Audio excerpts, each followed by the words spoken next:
We've almost finished preparing our design for laser cutting. The last thing we need to do is take a closer look at the text.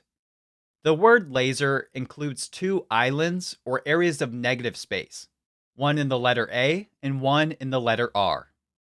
These areas will not remain in the final design unless we bridge or join them to the main contour.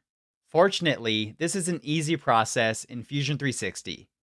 We can simply use the line command in the Sketch tab to connect the negative space to the rest of the contour.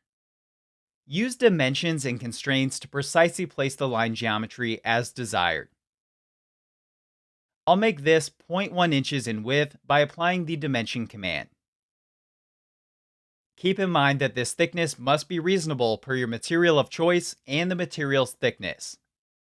It's then critical that we trim away any unwanted lines so we're left with a clean contour path.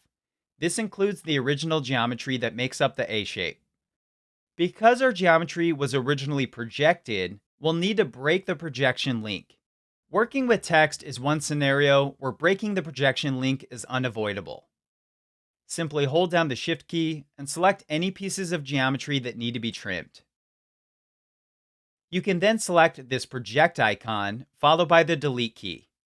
However, the icon can be difficult to select, so I prefer to right-click, followed by the break link option.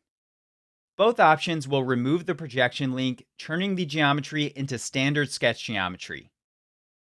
Notice the line color is no longer purple. We can then activate the Trim tool from the Modify dropdown. The Trim tool allows us to quickly select line segments to trim away to their nearest intersection.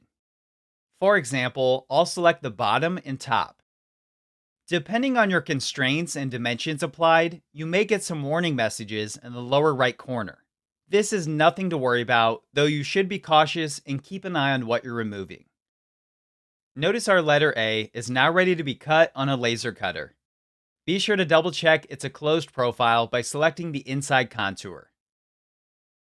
You'll need to repeat this process for all letters that include an island or area of negative space. To summarize, we bridged the negative spaces in our text to ensure they can be cut by the laser cutter without losing the inner islands of specific letters. Our Fusion 360 design is now ready to be exported as a DXF for the laser cutter.